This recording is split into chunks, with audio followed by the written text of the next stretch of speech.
지금 우리가 요한의 5가지 그 책을 이제 공부하려고 그동안에 서론을 얘기했는데요. 오늘은 이제 요한계시록과 다니엘서의 관계를 먼저 공부하겠습니다. 요한계시록과 다니엘서의 관계입니다.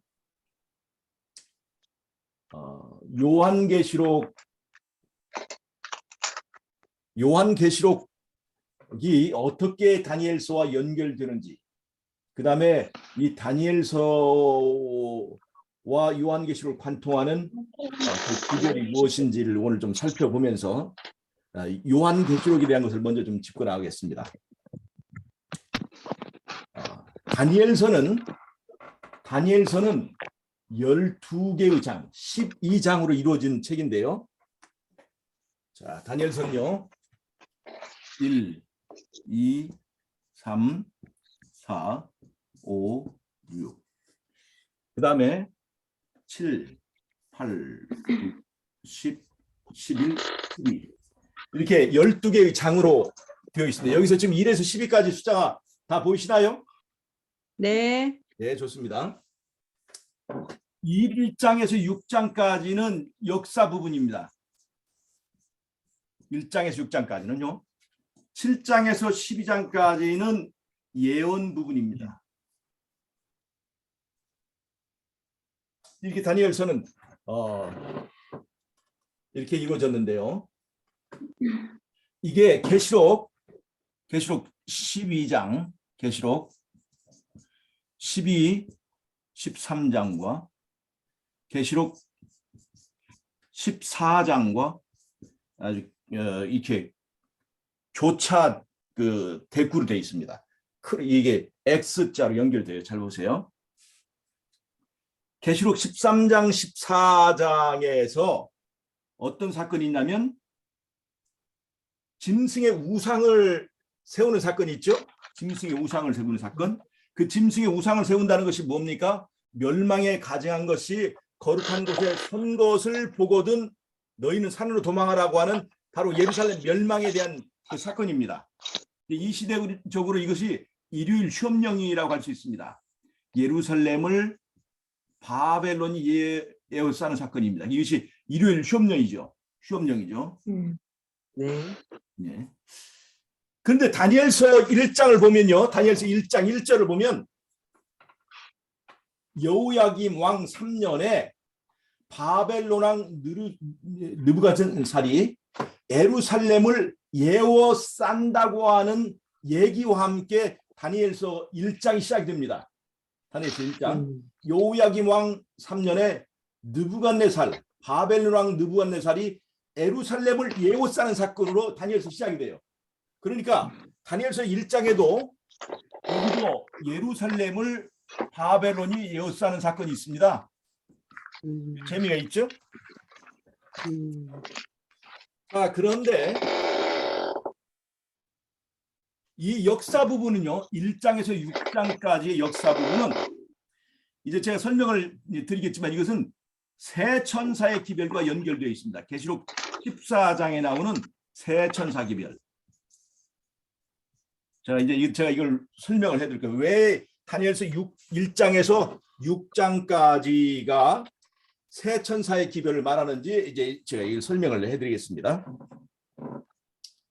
다니엘서 1장을 보면요. 다니엘서 1장을 보면 다니엘과 그 세 친구들이 바벨론으로 이제 그 잡혀와서 이제 왕의 그 식사, 왕의 그 상에 참여할 수 있도록 이제 허락이 되었죠. 그런데 다니엘과 이 세 친구가 그것을 거절합니다. 왕의 상에 참여하는 걸 거절하게 되죠. 그래서 그들이 이제 시험을 당하게 되잖아요. 근데 이것이 무슨 의미가 있는가 하면 왜 다니엘은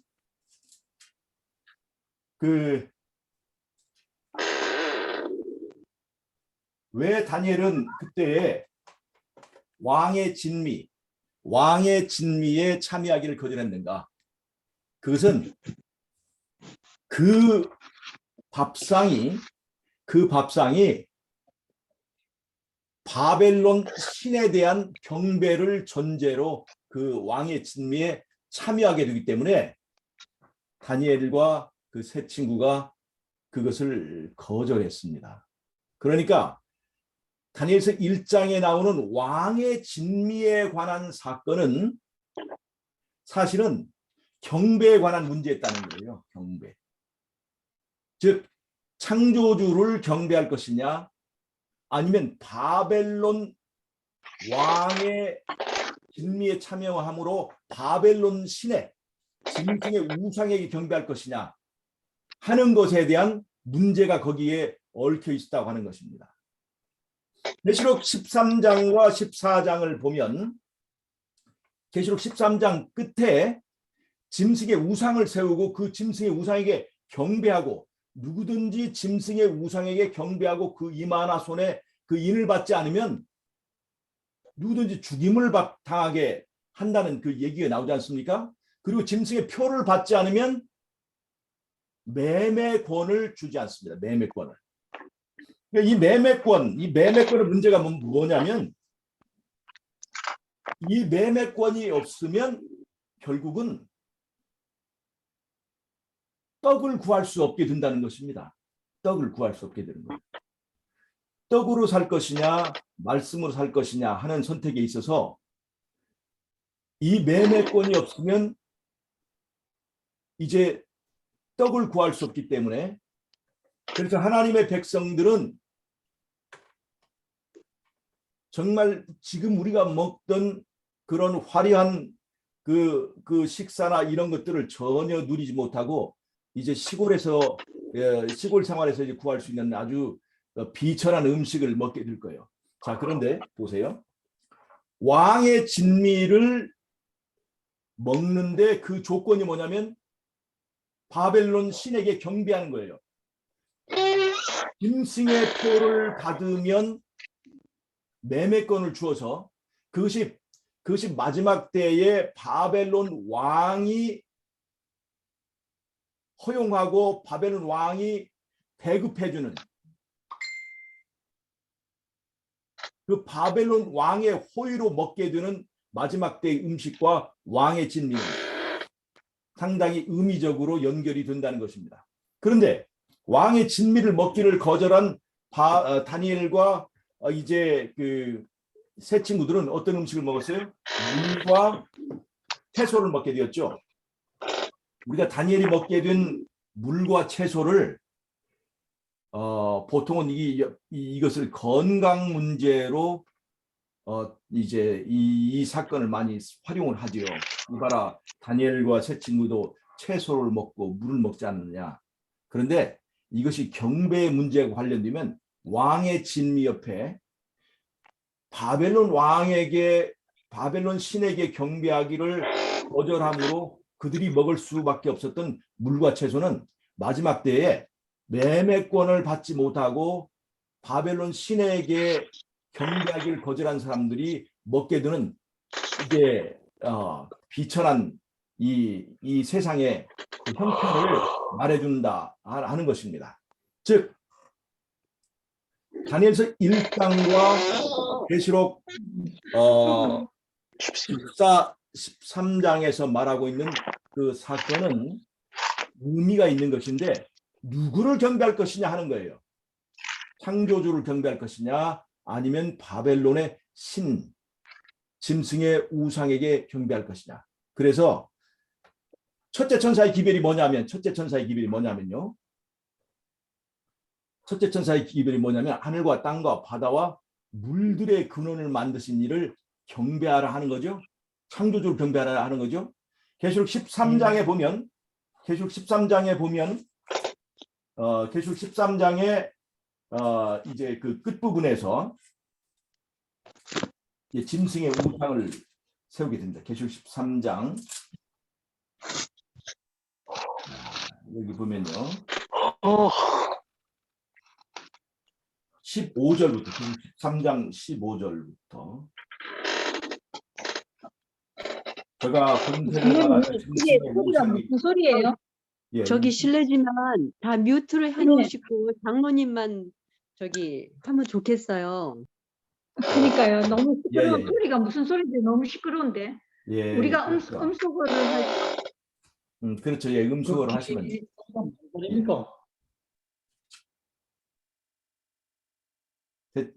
예, 예, 다 됐습니다. 예, 음수가 다 됐습니다. 자, 그러면 여기요. 네네네. 예, 예. 계시록 13장 15절부터 보면 저가 권세를 받아 그 짐승의 우상에게 생기를 주어 그 짐승의 우상으로 말하게 하고 또 짐승의 우상에게 경배하지 아니하는 자는 몇이든지 다 죽이게 하더라. 14절에 보면 짐승 앞에서 받은 바 이적을 행함으로 땅에 거하는 자들을 미혹하며 땅에 거하는 자들에게 이르기를 칼에 상하였다가 살아난 짐승을 위하여 우상을 만들라 하더라. 자, 우상을 만들고 이제 그 우상에게 경배하지 아니하는 자는 몇이든지 다 죽이게 하는 그 사건이 이 계시록 13장 14절 15절에 이렇게 묘사가 되었습니다. 그런데 계시록 14장에서는 첫째 천사의 기별이 하늘과 땅과 바다와 물들의 근원을 만들고 지으신 그 창조주께 경배하라고 정반대의 그 경배의 기별이 전해지는 거예요.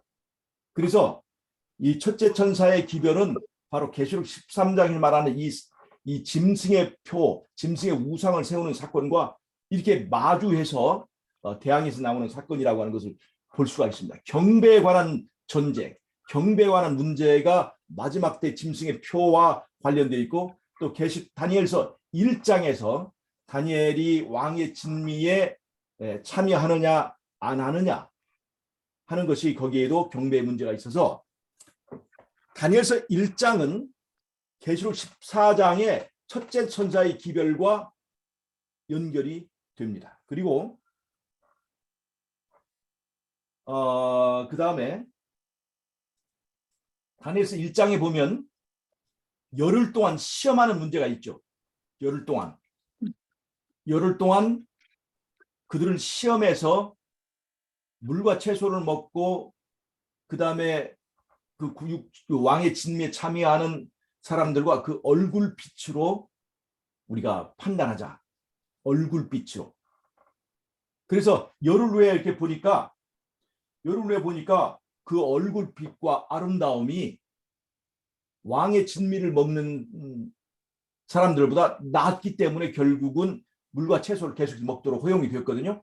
그런데 마지막 때에 짐승의 표를 받은 사람과 그 다음에 이제 그 매매권을 받지 않고 하나님을 경배하는 14만 4천인이 무엇으로 구별하게 되냐면 그 얼굴빛, 즉 품성으로 비교를 당한다는 겁니다. 그 입에 거짓이 없고 흠이 없는 자들이라고 하는 그 품성으로 그들이 이제 마지막 때에 이 영적 대쟁투에서 승리하게 된다고 하는 것입니다. 그래서 첫째 천사의 기별, 그것은 다니엘서 1장과 연결된다 하는 겁니다. 그 다음에 다니엘서 2장을 보면요. 다니엘서 2장을 보면 느부갓네살 왕이 꿈속에 보았던 그 금과 은과 그 다음에 또 이제 그 구리와 철로 된 이렇게 그 거대한 신상을 보게 되지 않습니까? 그 신상이 사람의 손으로 손대지 않고 떠낸 돌에 의해서 무너지는 얘기가 나와요. 잘 보세요. 둘째 천사의 기별이 뭐냐면 무너졌도다 큰 성 바벨론이야. 바벨론이 무너지는 거예요. 근데 다니엘서 2장은 느부갓네살이 본 그 신상이 무너져 내려버리는 사건입니다. 그래서 거기에는 바벨론부터 이 페르시아, 그다음에 헬라, 그다음에 로마 제국으로 쭉 이어지지만 그것은 거시적으로 볼 때 그 전체가 바벨론 신상과 같은 것입니다. 바벨론입니다. 그 전체가 거시적으로 볼 때는. 그래서 둘째 천사의 기별, 바벨론이 무너졌도다라고 하는 그 말씀과 다니엘서 2장에서 그 신상이 무너져 버리는 사건은 내용적으로 일치한다는 겁니다. 1장, 2장. 그다음에 3장. 다니엘서 3장을 보면요. 다니엘서 3장. 다니엘과 세 친구, 그 세 친구의 얘기 나오죠. 세 친구. 금신상을 세워놓고 그 금신상에게 절하지 아니하면 풀무불에 집어 넣겠다 하는 얘기죠. 그런데 계시록 14장에서 셋째 천사의 기별을 보면 짐승의 우상에게 경배하면 여기서는 어떤 불 속에 들어가게 되냐면 불과 유황, 즉 유황불 속에 집어넣겠다는 얘기예요. 그러니까 잘 보세요. 바벨론 신상, 그 우상에게 경배하지 아니하면 풀무불에 들어가게 되었다. 라고 하는 하나의 기별이 있다면 짐승의 우상에게 경배하는 자는 유황불 속에 들어가겠다 하는 두 기별이 대립하는 걸 볼 수가 있습니다. 그러니까 우리는 사실을 알고 보면 풀무불에 들어가든지 유황불에 들어가든지 결국 둘 중에 하나만 있을 뿐이지 그 중간은 없다는 것을 알 수가 있습니다. 그래서 다니엘서 3장과 셋째 천사의 기별은 이 문맥상 일치합니다. 같은 내용을 얘기하고 있는 거예요. 하나는 짐승의 우상에게 절하지 않으면 풀무불에 들어가겠다. 또 셋째 천사의 기별은 짐승의 우상에게 경배하면 유황불 속에 들어가겠다. 그래서 내용적으로 같은 내용이어서 그 다니엘서 3장을 셋째 천사의 기별과 연결시켜서 우리가 이해를 하면 많은 도움을 얻을 수 있습니다. 예를 들자면 그 세 친구가 풀무불 속에 들어갔는데 세 친구가 풀무불 속에 들어갔는데 그들의 옷과 그들의 살과 그들의 머리털 하나도 다치지 않고 불이 무엇만 살았냐면 그들을 묶었던 밧줄만 살았습니다.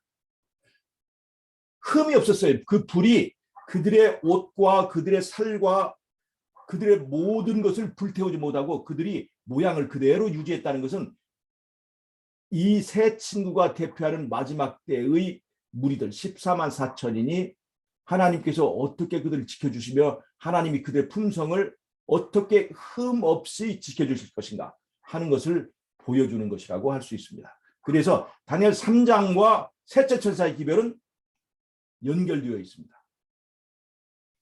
다니엘 4장에 어떤 내용이 있습니까? 다니엘 4장은 교만한 느부갓네살이 소가 되어서 7년을 지내는 얘기가 나옵니다. 다니엘서 4장에서 느부갓네살이 소가 되는 얘기예요. 잘 보세요. 다니엘서 4장과 다니엘서 1장은 짝입니다. 잘 보세요. 어떻게 짝이 되는지 보세요. 다니엘서 1장은 충성스러운 하나님의 종들의 결과가 어떻게 영광스럽게 되는가 하는 것을 보여주는 거예요. 충성스러운 하나님의 종들의 승리. 다니엘서 4장은 하나님을 대적하여 교만한 바벨론 왕이 어떻게 소가 되는가 하는 것을 보여줍니다. 또 재미있는 얘기는요. 다니엘서 1장에 다니엘과 그 세 친구가 채식을 하는 얘기가 나옵니다. 근데 다니엘서 4장에서도요. 다니엘 4장에 보면 재미있는 채식의 얘기가 나오는데 다니엘 4장에 채식 얘기가 나는 줄 아세요, 모르세요? 다니엘 4장에 채식 얘기가 있습니까 없습니까? 다니엘 4장에요. 느부갓네살이 소가 되어서 무엇을 먹었을까요? 다니엘이 이 느부갓네살 왕이 소가 되어서 이 느부갓네살이 채식을 합니다. 채식을 해요. 소가 되어서. 그런데 느부갓네살 왕의 채식과 다니엘과 세 친구의 채식은 완전히 다릅니다. 그냥 본능적으로 채소를 먹었던 느부갓네살 왕의 그 채식은 그냥 본능의 문제였고 건강의 문제였고 입맛의 문제였다면 다니엘서 1장에서 다니엘이 한 채식은 그것은 경배와 관련이 있는 것이었다고 하는 것입니다. 우리가 이제 우리 마지막 때 주어진 백성에게 주어진 음식물의 기별이 채식하는 거잖아요. 채식하라고. 근데 지금 우리가 채식 잘 안 하죠. 그리고 하면서 하는 얘기가 이제 뭐 고기 먹는다고 구원받지 못하느냐. 그렇게 얘기를 하지만 사실은 마지막 때의 음식물의 기별 속에는 경배의 문제가 들어있다는 것을 아셔야 됩니다. 경배의 문제를 가지고 이 기별에 접근하는 것은 다니엘식 채식이고 그냥 건강 문제, 본능의 문제, 입맛의 문제로 접근하면 느부갓네살식 채식도 할 수가 있습니다. 저 같은 경우는 거의 평생을 채식했습니다. 재림교인 들어오기 전부터 그냥 태생적으로 채식하는 그 채식 동물로 태어났어요. 저는. 그래서 채식을 하고 재림교회 올 때도 아무런 그 음식물 문제로는 시험을 받지 않았습니다. 원래부터 채식주의자였으니까. 이런 저 같은 채식이 그냥 자칫하면 느부갓네살식 채식으로 빠지기가 쉽습니다. 그런데 하나의 기별을 예언의 신에서 말하는 하나의 기별들을 정말 토를 다지 않고 순종하고 이것을 내가 경배의 문제, 그분에 대한 순종의 문제로 받아들이게 되면 그것이 다니엘식 채식이 되는 것입니다. 그래서 1장과 4장은요. 동전의 앞면과 뒷면과 같습니다. 하나는 충성스러운 하나님의 종들과 그들의 결과로 그들이 어떤 축복을 받는가 보여주는 거고 하나는 교만한 바벨론 왕이 어떻게 낮아지고 어떻게 이제 그가 깨닫게 되는가 하는 내용을 보여주면서 다니엘서 1장과 4장은 첫째 천사와 기별과 관련이 있습니다. 다니엘서 5장은 바벨론 왕 벨사살이 메데 페르시아와 전쟁을 벌이다가 그 고레스의 군대가 유브라데 강물을 막아서 결국 고레스에 의해서 바벨론이 붕괴되고 무너지는 역사적 사건을 말합니다. 다니엘서 2장은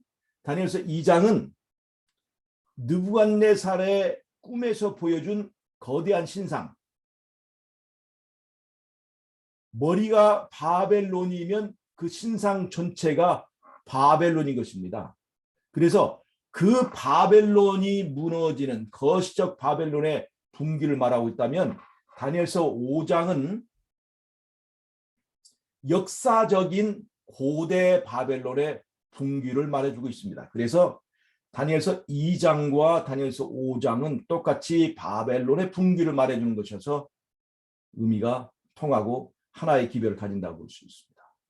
다니엘서 6장은 다니엘서 3장과 짝이 드는데 다니엘서 3장은 신상에게 무릎 꿇지 않으면 죽인다 하는 거고 다니엘서 6장은 다니엘이 하나님께 매일매일 무릎 꿇어 절하는데 이제 그 다리오 왕이 명령을 내려서 누구든지 왕위에 타는 신에게 무릎 꿇어 절하면 죽인다. 하나는 풀무불, 하나는 사자굴. 그 사건입니다. 그래서 다니엘서 3장과 6장은 짝이 드는 것이고 이것은 셋째 천사의 기별과 통한다 하는 것입니다. 자, 그러면 다니엘서 1장에서 6장까지 있지만 알고 보면 이것이 계시록 14장의 새 천사의 기별과 맥이 통하는 것을 아실 수가 있죠. 그래서 다니엘서 1장과 4장은 첫째 천사의 기별, 2장과 이제 5장은 둘째 천사의 기별인 바벨론이 무너졌다는 얘기고, 그다음에 3장과 6장은 이제 셋째 천사의 기별과 연결된 것을 볼 수 있어서 저희 칠판에서 보시는 것처럼 다니엘서 1장에서 6장까지의 이 역사 부분은 계시록 14장에 있는 세 천사의 기별과 딱 짝이 드는 걸 볼 수가 있습니다. 자, 그다음에 다니엘서 7장에서 12장까지의 이 역사의 부분은요, 세 덩어리 예언이 있습니다. 하나는 7장이 있고요, 하나는 8장과 9장이 있고, 또 하나는 10장, 11장, 12장까지 이 세 덩어리의 그 예언이 있습니다.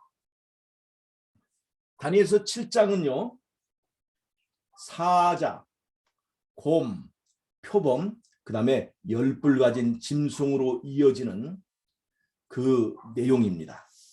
자, 바벨론부터 시작하죠. 사자가 바벨론이고, 그 다음에 곰은 페르시아고, 이 다니엘서 2장에도 금, 은, 동, 철로 이어지는 그런 흐름이 다 바벨론부터 시작되는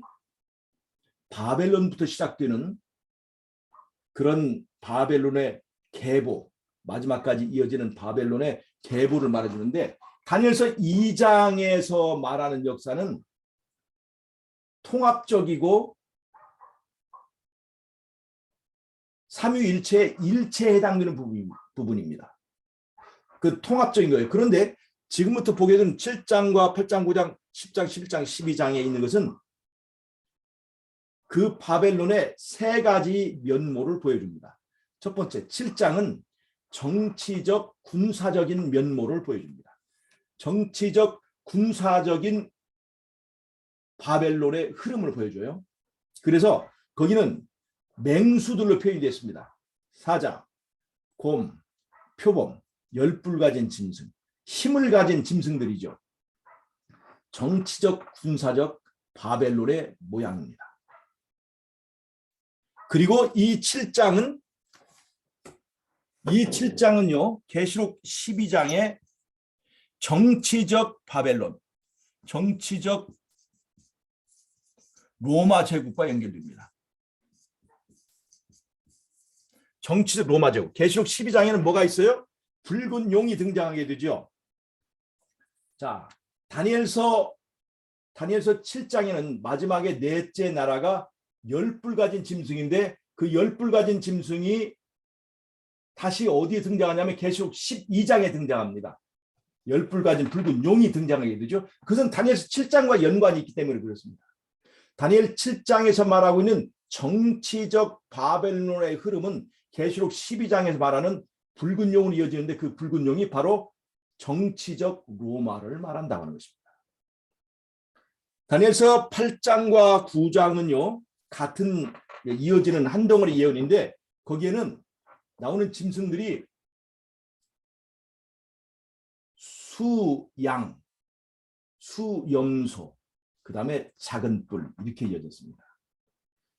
이거는 레위기 16장에 대속주일 날에 수소, 수양, 수염소로 제사드리는 제사적 제물의 물품과 같습니다. 즉 제물들의 모양으로 이어지는 거예요. 이것은 뭐냐면 바벨론의 종교적 바벨론의 계보를 말해줍니다. 그래서 수양부터 수염소. 왜 그러냐면 여기에 그 전에 바벨론은 멸망되었기 때문에 수양, 페르시아, 그 다음에 헬라인 수염소로 이어지면서 다니엘서 8장은 정치적 바벨론의 흐름과 계보를 보여줍니다. 그리고 이 8장과 9장은요, 계시록 13장의 종교적 로마 제국인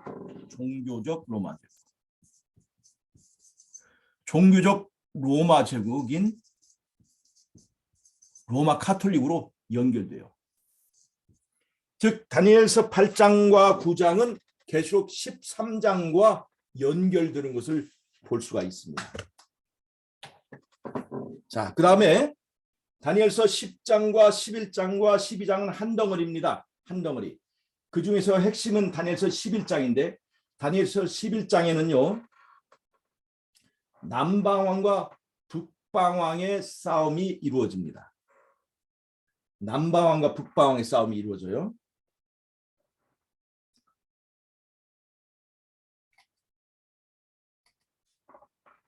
다니엘서 11장에서는 남방왕과 북방왕의 싸움이 이루어지는데 우리가 다니엘서 11장을 잘 보면요.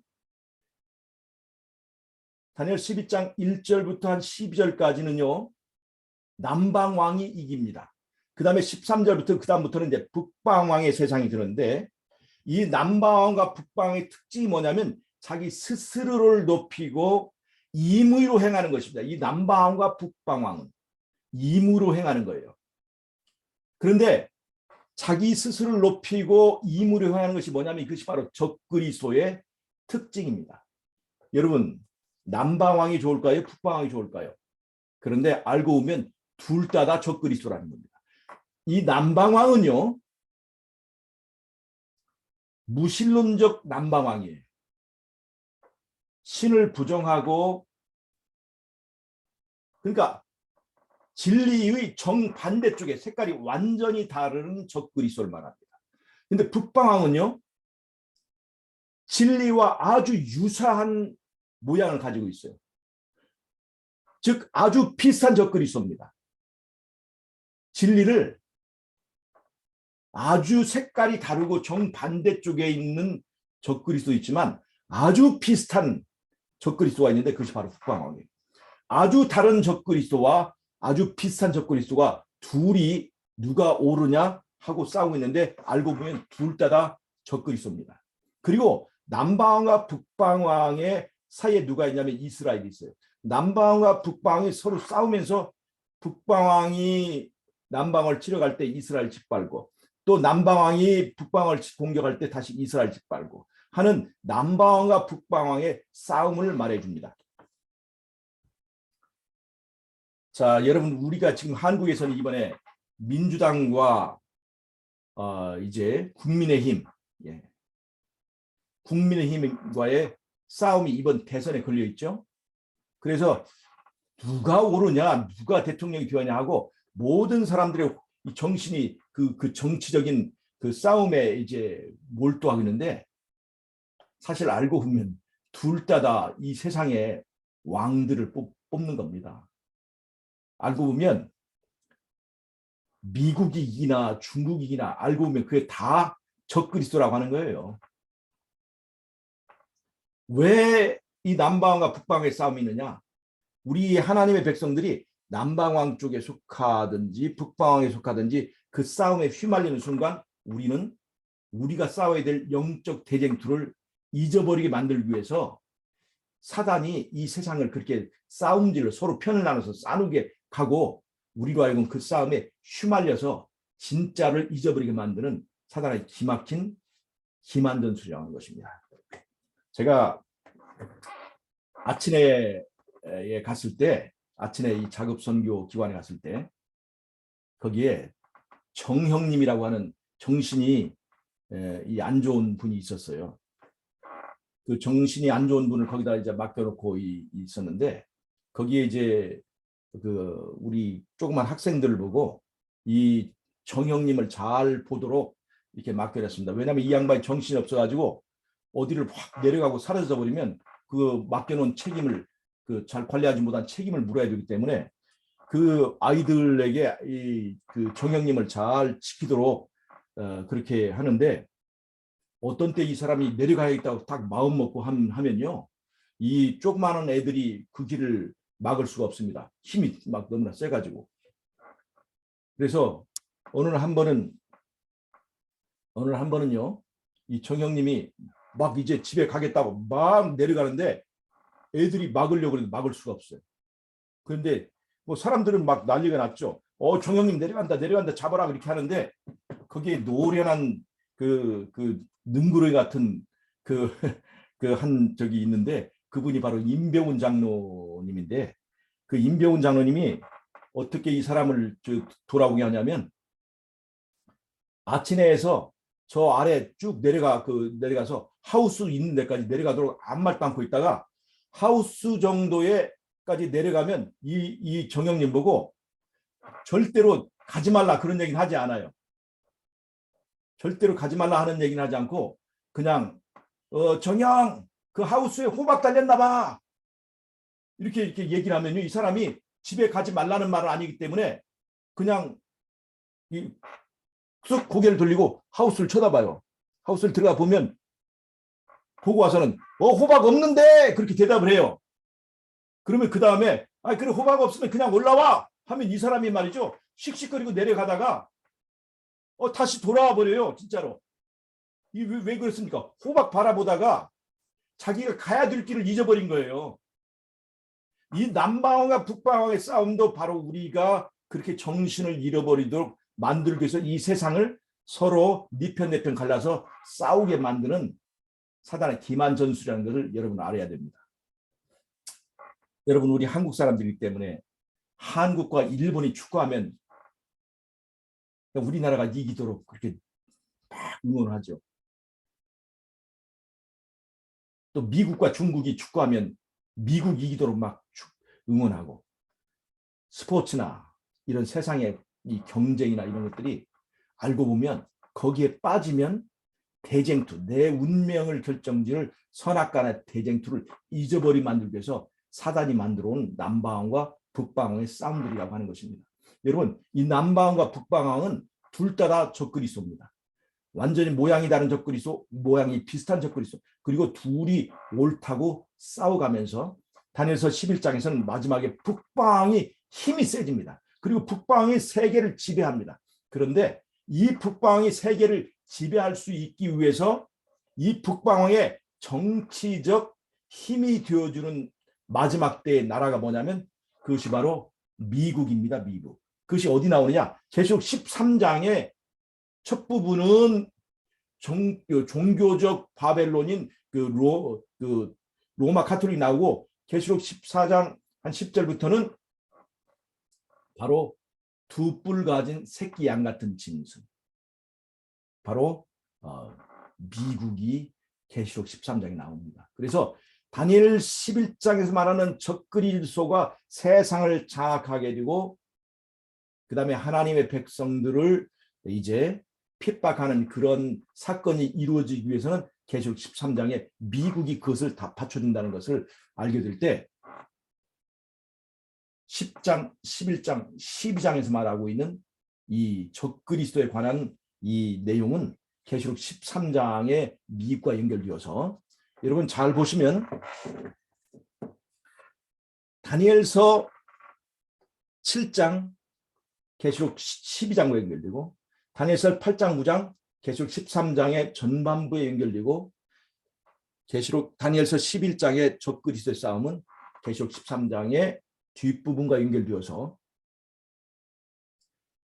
계시록의 12, 13장은 이 계시록의 12, 13장은 다니엘서의 예언 부분과 연결되고 다니엘서의 역사 부분인 1장에서 6장까지는 세천사의 기별이 연결되어서 정확하게 다니엘서와 계시록이 짝을 이루는 걸 알 수가 있습니다. 짝을 이루는 건.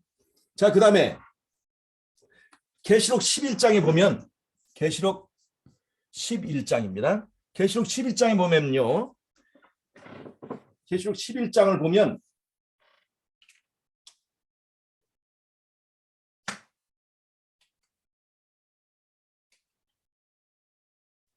계시록 11장을 보면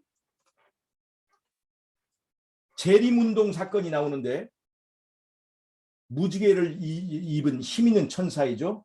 그 천사의 손에 펴놓인 작은 책이 있습니다. 그 작은 책을 먹고 이제 외치는 것이 바로 재림운동인데 그 작은 책이 뭐냐? 바로 다니엘서입니다. 다니엘서. 신기하지 않습니까? 계시록 11장에는 바로 다니엘서에 관한 얘기가 나와요. 그 다음에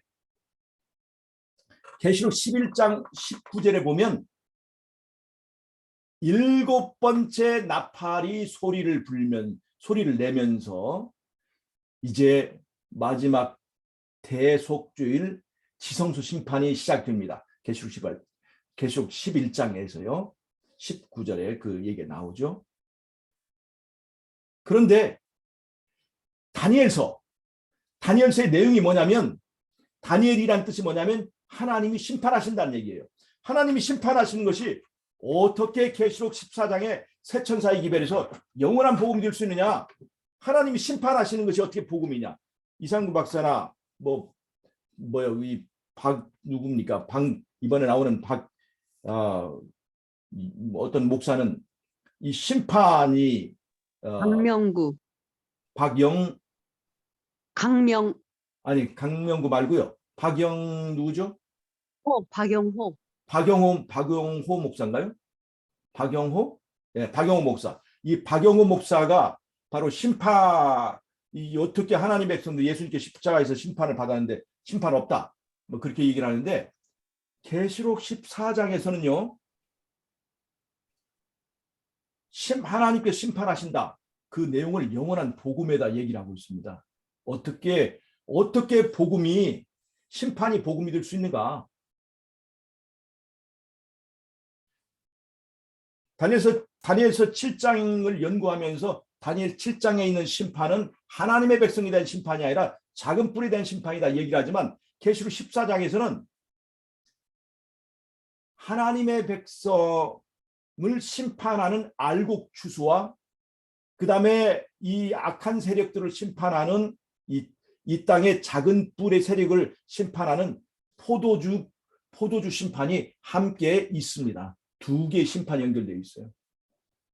자, 그래서 어떻게 심판이 복음이 되는가? 예수님께서 십자가에서 모든 사람을 위한 죄의 값을 다 치르셨습니다. 그거는 예수님을 믿지 않는 사람들을 위하기도 하고, 이 세상의 모든 사람을 위한 값을 일단 지불하셨어요. 그러나 그것에 의해서 모든 사람의 운명이 결정되는 것은 아닙니다. 값을 치른 다음에 그 예수님을 선택하도록 우리에게 기회를 주어서 예수님을 왕으로 선택하고 영접한 사람에게 예수님께서 십자가에 치르신 그 죄의 값이 적용되도록, 그것이 적용되도록 그렇게 허락을 했습니다. 그러면 예수님께서 모두를 위해서 십자가의 값을 치렀는데 예수님을 믿음으로 받아들인 사람이 누구인가? 그래서 십자가의 효력이 누구에게 적용될 것인가를 심판하는 심사가 반드시 있어야 됩니다. 그래서 그것이 바로 이제 조사 심판이라는 거죠. 십자가의 공로가 누구에게 적용될 것인가? 만약에 이러한 엄격한 심판이 없고 그냥 예수님이 우리를 임의로 구원을 하게 되면 우리가 하늘나라에 갔을 때 천사들에게 공정한 대우를 받지 못합니다. 우리가 낙하산으로 들어가게 되면요, 이 하늘에서 우리가 이 대우를 받지 못해요. 그러나 예수님께서 우리가 완전히 값을 치르고 정당한 대가를 치르고 구원받았다는 것을 온 천하의 거민들에게 선포하고 우리의 구원을 법적으로 보장해 주기 위하여 우리에게 베풀어 주는 것이 이 지성소 심판이에요. 자, 그러니까 예수 믿고 이 짐승의 세력에 의해서 억울하게 죽임을 당한 사람들에게는 빨리 심판이 열려서 예수님의 공로가 우리에게 적용이 되어서 그 죄값을 치르고 이제 우리에게 이제는 부활을 해도 된다라고 하는 법적인 선고를 받는 것이 최고의 기다리는 일이 되는 거예요. 우리가 예수의 공로를 받고 법적인 선고를 이제 받아야만이 이제 정당한 구원을 받는 것인데, 그렇기 때문에 예수 믿는 사람들에게 심판한다는 것은 우리의 억울함을 풀어주고 우리에게 드디어 이제 그리스도의 십자가의 공로가 드디어 우리에게 적용되어서 이제는 확실하게 법적 선고, 효력 있는, 영원한 효력 있는 그 선고가 내려지는 것이기 때문에 그것이 복음이 되고 영원한 이제 기별이 된다는 것입니다. 시험 공부를 잘한 사람에게는요, 시험 보는 날이 자기 자신의 실력을 드러낼 수 있는 기쁜 날이 되는 것이고, 시험 공부를 제대로 하지 않은 사람에게는 그 시험 날이 두렵고 무서운 것이 되는 거예요. 그래서 예수를 믿고 예수를 영접한 사람은 그 심판이 복음이 되는 것이고, 예수를 영접하지 않은 사람들, 또 그 예수 믿는 백성들을 핍박한 사람들에게는 그 심판이 두렵고 떨리는 것이 된다는 것입니다. 그래서 다니엘서 말하는 것은요, 하나님이 심판하신다. 이것이 주제인데 이게 복음인 거예요. 이 다니엘서가. 그래서 근데 하나님이 심판하신다. 근데 그 심판이 중요하기 때문에 다니엘서는 정한 때를 얘기하고 있어요.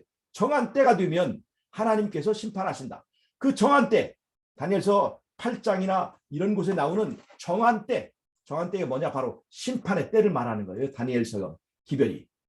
그런데 그 정한 때가 언제 열리느냐? 바로 다니엘서 11장에서 드디어 7번째 나팔이 불 때 드디어 이제 그 대속주 심사가 시작되는 것인데, 그건 다니엘서 8장이 말한 정한 때가 되었기 때문에 그렇습니다. 그래서 다니엘서 11장도 계시록 11장도 다니엘서와 이렇게 연결이 되어 있는 것을 볼 수가 있습니다. 11, 12, 13, 14 쭉 다 이렇게 계시록의 중심에 있는 이 부분이 전부 다 다니엘서와 직접적인 연결이 되어 있다는 것을 알 수가 있습니다. 그래서 다니엘서의 이 세 천사의 기별, 우리는 그 세 천사의 기별이 이 시대에 갑자기 생겨난 기별이라고, 이 시대를 위한 기별이라고 생각하고 있지만, 알고 보면 이 계시록에서 말하는 세 천사의 기별의 뿌리는 다니엘서에 그대로 다 있었습니다. 그리고 다니엘서의 세 천사의 기별은 어디에서 시작된 것이냐? 바로 에덴 동산에서부터 시작된 것입니다. 이 세 천사의 기별은요, 창조주와 피조물 간의 전쟁이에요. 사단은 피조물이죠. 창조주 신분인 왕과 피조물 신분인 왕, 피조물로서 왕이라고 주장하는 사단과 창조주인 그리스도와의 그 싸움이거든요. 그리고 그 싸움이 이 땅에까지 이어져 오면서 예수님께서 창세기 3장 15절에서 여자의 후손이 뱀의 머리를 짓밟겠다 하는 얘기를 얘기하고 있죠. 즉 뱀은, 바벨론이 무너진다라고 하는 것은 뱀의 머리가 박살난다고 하는 기별 속에 이미 다 들어 있었습니다. 창조주가 뱀의 머리를 박살낸다. 다른 말로 하면 바벨론을 무너뜨려 버린다 하는 그 이야기의 뿌리는 이미 창세기 3장 15절에 있었다고 하는 얘기입니다. 그래서 이 세 천사의 기별은 다니엘서와 연결되고, 다니엘서 기별의 세 천사의 기별은 에덴 동산에서 시작됐고, 에덴 동산에서 그 기별은 사실은 그 뿌리가 하늘 전쟁에서부터 있었다고 하는 거예요. 창조주를 경배할 것이냐, 아니면 만든 신, 우상, 왕이 하나님이 아니지만 하나님으로 대접받고자 하는 거짓 신, 즉 진짜 신과 거짓 신과의 선택에 관한 싸움은 하늘에서 시작된 것이고, 바로 그것이 이 땅의 세 천사의 기별로 이어지는 것인데, 하늘에서부터 이 기별의 물결이 시작되어서 에덴 동산을 거쳐서 그다음에 다니엘서를 거쳐서 그것이 계시록으로 흘러들어가서 그 물이 강이 되어서 우리가 그 강 물줄기의 하나를 받고 오늘 우리가 세 천사의 기별을 전하는 사람이 되었다고 하는 것입니다. 이게 좀 대단하지 않습니까? 이런 이 기별의 뿌리를 이렇게 생각해 보면 말이죠.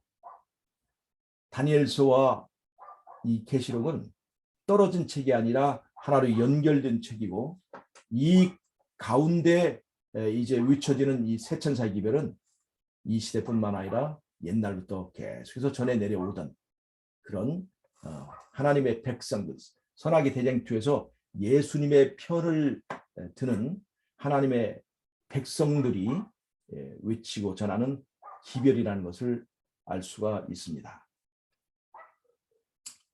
그래서 오늘 제가 요한계시록, 요한의 5가지 책 중에서 요한계시록의 내용을 제가 좀 말씀드렸는데, 요한계시록과 다니엘이 어떻게 연결되었는가.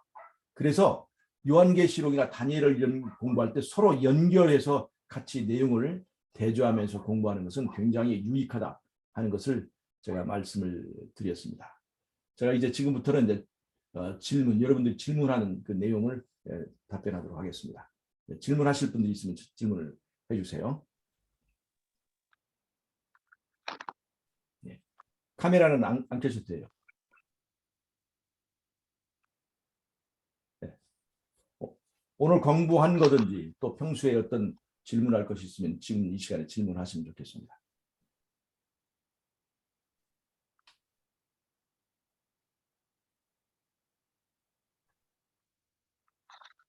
아니 그럼 박영훈 목사님은 왜 조사 심판이 없다고 그러시는 거예요? 이상구 박사나 이제 그런 사람들이 하는 얘기는 예수님께서 우리 죄를 지고 십자가에서 고난을 다 당했고 심판은 거기서 다 끝난 거고 우리는 그냥 믿기만 하면 된다. 우리는 믿기만 하면 된다. 이 말은 우리가 믿기만 된다는 할 때 그 믿음은 그냥 인정하면, 그분이 우리의 구주라는 것을 인정하기만 하면 된다라고 하는 거예요. 그럼 그건 거기서 다 끝났다는 거죠. 그래서 우리는 자유롭게 됐다. 우리는 구원받았다. 인정하면 되었다고 하는 거죠.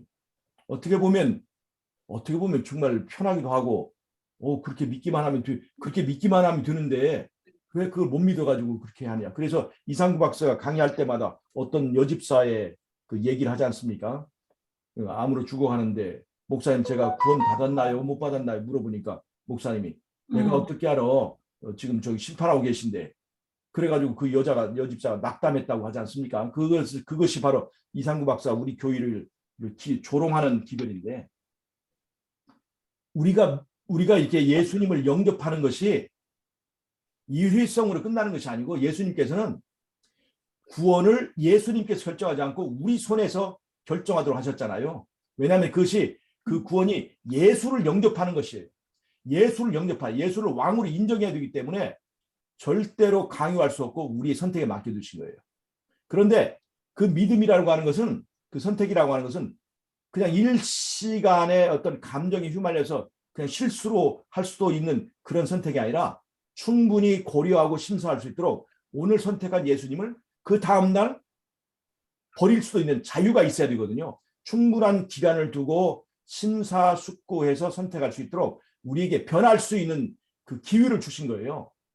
그래서 그 기간 동안에 우리가 유동적이에요. 그것은 하나님은 변하지 않지만 우리의 믿음과 우리의 선택이 변하기 때문이거든요. 충분하게 변할 수 있는 기회를 주시고, 그다음에 그 기회를 바탕으로 우리가 누구를 선택했는가 하는 것을 분명히 심사해야 되는 거예요. 심사. 그래서 그런 것이 필요한데, 그분들의 이 믿음에 관한 그 개념이 일반 개신교의 믿음과 똑같기 때문에 그렇게들 하는 거죠. 일반 개신교인들도 그래도 구원 얻을 사람은 있잖아요. 많잖아요. 물론 그렇죠. 물론 그렇죠. 일반 개신교회에서도 예수님을 믿고, 사실 믿음이라는 것은 예수를 왕으로 인정하는 거잖아요. 왕으로 인정했으면 우리가 거의 순종해야 되는 거거든요. 그럼 순종하면 내가 이미 깨닫고 있는 어떤 것에 대한 순종하는 것이 필요합니다. 즉 다른 말로 하면, 예수 믿기 전엔 제 멋대로 살았지만 예수 믿은 다음에는 말씀대로 사는 거거든요. 그것이 이루어지지만 안 돼요. 말씀대로 사는 건데, 나름대로 그 말씀에 대한 이해를 한 대로 그 말씀대로 믿고 말씀대로 사는 사람들은 구원이 있는 것이죠. 네. 그렇게 치면은 재림교회에서 재림교회 얘기는 상당히 어렵다는 얘기예요. 그렇게 되면. 이게 뭐냐면, 재림교인들은 네. 빛을 많이 받았잖아요. 네. 그래서 심판이 더 무겁다고 보시면 돼요. 예를 들자면 성경을 많이 공부하고 성경을 가르치는 사람들이 받는 심판과 성경을 공부하지 못하고 그냥 무지한 가운데 믿는 사람들의 심판이 똑같다고 보면 안 됩니다. 심판이 어디서부터 시작될까요? 우리 재림교 안에서부터 먼저 시작이 됩니다. 먼저 빛을 받는 사람들이 먼저 심판받아요. 그렇게 보시면 드는 거죠. 우리가 말씀대로 사는 것을 십자가에서 율법이 폐했기 때문에 우리가 율법으로 자유롭게 되었다고 하는 것은 내가 믿고 내 멋대로 사는 그 세상을 만드는 거예요. 율법이 폐지됐기 때문에. 그거는 완전히 사단이 하늘에서부터 주장해 온 내용이죠. 우리는 네. 이미 자유로운 사람들이기 때문에 우리 마음 멋대로 살아도 된다. 아담과 하와를 꼬실 때도 그렇게 한 거고요. 그렇게 되면 십자가가 하나님의 나라를 세우는 것이 아니라 바벨론을 세우는 것이 되는 거죠. 그래서 바벨론 교회라고 하는 거예요. 그런 기별들 때문에. 십자가가 율법으로부터 자유롭게 해주는데 그 율법으로부터 자유롭게 하는 방식이 뭐냐면 율법이 폐지시켰기 때문에 우리가 율법으로부터 자유롭게 된다. 그것이 바로 이제 바벨론 교회의 기별입니다. 그러나 십자가가 왜 우리를 율법으로 자유롭게 했느냐? 우리는 율법이 요구하는 죄의 값을 치러야 되잖아요. 죄의 값을. 그런데 내 육체의 공로는 죄의 값을 치를 수가 없지만 예수를 영접하게 되면 율법이 나를 볼 때 내 겉사람을 보지 않고 내 주인이 누군가를 보고 주인이 예수님이면 예수님의 공로를 나에게 적용해서 내가 율법의 정죄로부터 적용하게 되고 자유롭게 되는 것이고, 또 하나는 예수님을 영접하게 되면 예수님의 본성을 예수님이 나한테도 끼쳐 주셔서 이제는 예수님의 본능으로 살아서 죄를 미워하게 해주면서 율법은 그대로 있지만 이제 율법을 내가 사랑하게 되어서 순종하는 것이 즐겁게 되어서 율법이 요구하는 것보다 더 많은 것을 할 수 있게 되어서 율법으로부터 자유롭게 된다는 거예요. 즉 억지로 오리를 가려고 하던 사람이 오리도 가기 싫어서 못 가는 것을 이제는 그 길이 즐거운 길이 되어서 오리뿐만 아니라 얼마든지 자원해서 갈 수 있는 그 길이 되면 심리도 갈 수 있다는 거죠. 아멘. 그런 예수 그리스도를 통한 내 안에서의 변화를 통해서 우리가 율법이 있음에도 율법으로부터 자유롭게 되고, 잘 보세요. 십자가가 우리 육체의 정욕을 폐했나요? 폐하지 않았습니다. 육체의 정욕이 있음에도 불구하고 육체의 정욕으로부터 자유롭게 된다는 거예요. 그것이 뭐야? 그게 뭡니까? 성령의 법이 그렇습니다. 우리의 성령을 받고 성령의 본성을 받게 되면 육체의 정욕이 그대로 있음에도 불구하고 육체의 정욕으로부터 자유롭게 되는 거예요.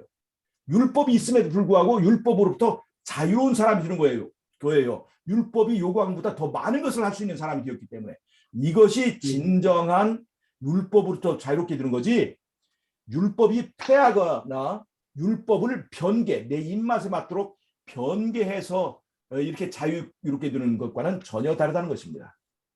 그런 차이가 있습니다. 예. 그래서 이상구 박사나 박영우 목사나 이런 분들은요, 이러한 성경의 그 구원의 원리라든가 이런 것들을 그분들은 체험하거나 알지 못하는 사람들이라 볼 수 있습니다. 우리는 율법을 폐하거나 심판을 폐하지 않고 심판이 있음에도 심판이 즐거운 그런 사람이 되는 거죠.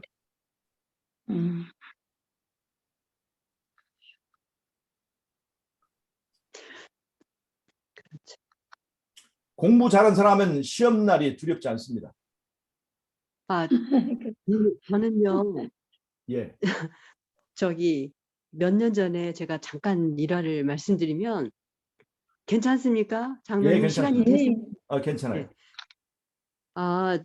제가 이제 그래서는 안 되는데 사실은 저희 저 친척 오빠가 사업을 예. 하는데 명의를 좀 빌려달라 하더라고요. 자기가 다른 데 명의가 있다고. 그래서 제가 명의를 빌려줬어요. 그리고 저는 이제 그 회사에 전무뭐 이렇게 이런 걸로 하나 해가지고 이제 빌려준 적이 있었는데, 예. 그래서 그냥 그게 다 이제 끝났어요. 그냥 사업해서 그냥 끝났는데 몇 년 후에 그 법원에서 날라왔는데 제가 3억을 사기를 쳤다고 저하고 몇 사람을 해가지고서 왔어요. 그래서 전혀 모르는 사람인데, 그래서 봤더니 이제 이름이 저희 오빠하고 박 누구 수, 저도 박 누구 수 이러다 보니까 거기 연관된 그 사람이 아무튼 다른 사람이 박 누구 수니까 그 사람이랑 같이 짜고서 이렇게 했지. 그래가지고 검찰 쪽에서 남아가 가지고 그 재판을 몇 번을 갔었는데 어, 나 그거 빨리 와야 되는데 계속해서 그래서 저는 이제 그거 올 때마다 계속 그 검찰에다가 법원에다 전화하는 거예요. 그리고 저만 혼자 나오고 다른 사람들 아무도 안 나오고 변호사 나오는데 저만 혼자 가서 나는 그런 일 전혀 한 적도 없고 이런 사람 이름 들은 적도 없고 나는 3억 1원도 나는 한 적이 없다 그러고 여러 번 갔다 저만 전화해서 빨리 그거 법원에 날짜를 빨리 알려달라고 나는 빨리 가야 되니까 나는 결백하니까 그리고 저만 맨날 저기 뭐야 저 서초동에 있는 법원에 간 적이 있는데 제가 그걸 보면서 내가 정말 자유로우니까 예. 그 사람이 어떻게 고소를 하더라도 정말 자유롭더라고요. 그렇죠. 그래서 그렇죠. 예. 이게 진짜 그런 것이구나 하고 제가 그때 느낀 적이 있었어요. 예, 맞습니다. 그래서 근데 그거 잘 풀려나셨어요? 그래가지고 아무튼 몇 년 걸렸는데 결국 내가 아무것도 없으니까는 전혀 무죄로 이제 상관이 없다고 나고 그 뒤에 있는 사람이 이제 그렇게 해서 이제 들어갔거든요. 아니, 근데 세상에 이런 그런 것도 있잖아요. 명의 잘못 빌려주면 그거 뭐 내 명의를 예. 도용해서 또 그렇게 살 수도 있고. 네, 아무튼 그런 일이 있어서 제가 그때 정말 느꼈어요. 이 율법으로부터 자유롭다고 하는 것이. 그러니까 예. 제가 무서울 텐데 법원으로 자꾸 전화해서 빨리 재판 날짜 빨리 잡으라고 막 예. 이렇게 했던 거. 예. 그런 것 같은 원리라고 보죠. 예수를 영접한 사람은 심판이 두렵지 않고 그 심판은 오히려 우리의 구원을 법적으로 보장해주는 그런 네. 심판이 드는 것입니다. 예. 오늘 다니엘 1, 2, 3장 이렇게 다 계시록에 나와 있는 첫째, 둘째, 예. 셋째 천사로 연결시켜 주는 거 저는 이런 거 처음에 굉장히 정말 맞는 말이고 참 이해가 잘 되네요. 예. 그다음에 7장부터 12장까지는 계시록 12장, 13장과 교차로 연결됩니다. 네네네. 7장은 할 정치적 바벨론, 8장, 9장은 네네. 종교적 바벨론, 종교적. 그다음에 10장, 11장, 12장은 적그리스도인데 이것이 바벨론의 구조입니다. 바벨론 구조는 첫 번째 맨 바깥에가 정치예요. 정치와 종교의 결합입니다. 정치적 요소가 네. 있고 그다음에 종교적 네. 요소가 있고 그 안에는 교황이라는 적그리스도가 있어요.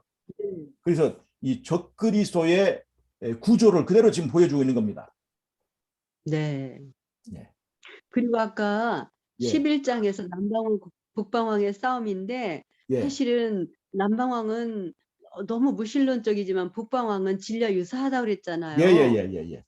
그랬었는데 우리 이제 현실에서도 정치적인 어떤 그런 걸 보면 예. 어떤 막 그 정치 앞서 나서서 하는 그런 목사 이런 분들 누구라고는 말하지 않겠지만 예. 그런 분들은 많은 사람들이 정말 뭐 의인이라고 막 예. 그렇게 하는데 정말 우리를 두 세력 간에 우리를 정신 아까 잃도록 하기 위한 아까 그 예를 예. 참 잘 들어주셨는데요. 정말 예. 그런 것 같아요. 대쟁투를 예. 잊어버리기 위해서 사탄의 계략. 예. 우리가 이 세상의 정치적 싸움이나 스포츠나 이런 것들에 몰입하는 네네. 동안 사단은 뭘 하냐면 우리의 싸움, 선악간의 대쟁투를 잊어버리게 만듭니다. 네. 우리의 네. 아이덴티티를 잃어버리게 만드는 거죠. 감사합니다. 예. 자, 이제 더 질문하실 것이 없으시면 여기서 마칠까요? 질문할 것이 있으시면 한번 해주세요. 예. 자, 그럼 기도하고 마칠까요? 네. 예. 네, 알겠습니다. 잠깐 제가 기도 마치겠습니다. 하나님 우리 아버지 또 우리의 말씀 나누는 시간을 잘 할 수 있도록 도와주셔서 감사합니다. 제가 사람의 말로 했지만 아멘. 성령으로 우리 모두에게 깨달음을 주시고 우리를 진리길로 인도해 주시기를 예수님의 이름으로 기도하옵나이다. 아멘. 아멘. 아멘.